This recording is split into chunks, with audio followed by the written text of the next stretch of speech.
ஏன்னா எப்ப பார்த்தாலும் நம்மளுடைய மாண்புமிகு தமிழ்நாடு முதலமைச்சரை பத்தியே பேசுறது, அவரை பத்தி இழுக்கிறதே இந்த தற்குறி விஜய்க்கு வேலையா போச்சு. என்ன சொல்றாரு, அசந்து தூங்குகின்ற போது சிஎம் சார் அப்படியே காதை தட்டி நீ எந்த சின்னத்துக்கு ஓட்டு போடுவ அப்படின்னு சொல்லி கேட்டா சிஎம் சொல்லுவாராம் விசில் சின்னம் அப்படின்னு சொல்லுவாராம்.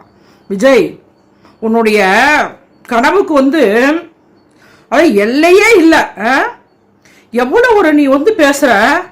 அதாவது நான் அடிக்கடி சொல்றேன், தலைவர் தளபதி அவர்கள் மிசா கைதியாக இருந்த போது உனக்கு 1.5 வயது, எவ்வளவு அடிபட்டு தலைவர் தளபதி முத்துவேல் கருணாநிதி என்கிற ஸ்டாலின் இந்த இடத்திற்கு படிப்படியாக ஏதோ எடுத்தவுடனே அவருக்கு தூக்கி கொடுக்கவில்லை, படிப்படியாக வளர்ந்து இன்றைக்கு இந்தியாவை பாராட்டுகிற வகையில் இன்றைக்கு மாண்புமிகு முத்துவேல் கருணாநிதி ஸ்டாலின் அவர்கள் ஆட்சி செய்கிறார். தற்குறி விஜய் அவர்களே, லயோலா கல்லூரி தெரியுமா? உனக்கு தெரியுமா? இல்ல அதுவும் தெரியாதா? அந்த கருத்து கணிப்பு எப்போதுமே உண்மையா சொல்லக்கூடியவர்கள். அது 2 வாரத்துக்கு முன்னாடி சொல்லியிருக்கிறாங்க, 2026 இந்த வருஷமும் இல்லையா முத்துவேல் கருணாநிதி என்கிற ஸ்டாலின் தான் முதலமைச்சர் அப்படின்ற மாதிரி சொல்லியிருக்காங்க. நீங்க அந்த ஆதவர்ஜன் அப்படிதான், அந்த லாட்டரி ஷீட் ஆதவர்ஜன் அப்படிதான் சொல்றாப்ல.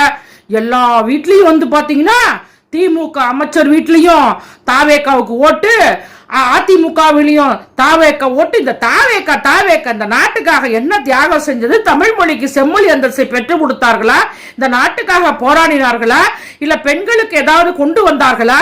நீங்க 2 வருஷம் முடிஞ்சு 3வது வருஷம் தான் ஆகுது இல்லைங்களா? ஆனா இந்த நேரத்துல நீங்க என்னைக்காவது ஒரு மக்களுக்காக ஒரே ஒரு தடவை அதுவும் ஆர்ப்பாட்டம் பண்ணீங்க தற்கூரி விஜய். அது நீங்க இல்ல, உங்க கட்சிக்காரவங்க.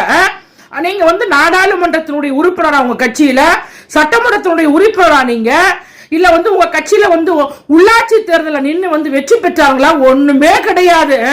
2 வருஷம் இல்லையா? 2 வருஷம் கட்சி ஆரம்பிச்ச பிறகு இப்ப தேர்தல் வந்தோடனே நீதான் முதலமைச்சர் அப்படின்னு சொல்லிட்டு பீத்திட்டு இருக்கிய. அது மாத்திரம் கிடையாது, போய் ஆட்டை கடிச்சு மாட்டை கடிச்சு மனுஷனை கடிக்கிற மாதிரி போய் மாண்புமிகு தமிழ்நாடு முதலமைச்சர் ரத்தமே அவருடைய ரத்தமே திமுக இல்லையா?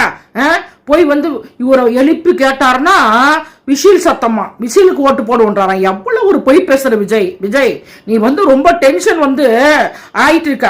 முதலமைச்சர் டென்ஷன்ல எதுவும் உளராத இல்லையா? நான் பொறுத்திருந்து பாரு, இன்னும் கொஞ்ச நாள் தான் இல்லையா? அதாவது திராவிட முன்னேற்ற கழகம் இன்னைக்கு 7வது முறை தளபதி மு.க. ஸ்டாலின் இன்னைக்கு பார்த்தோம் என்று சொன்னால் 2வது முறையாக முதலமைச்சராக பொறுப்பேற்பார். அதில் மாற்று கருத்து கிடையாது. நன்றி நண்பர்களே, வணக்கம்.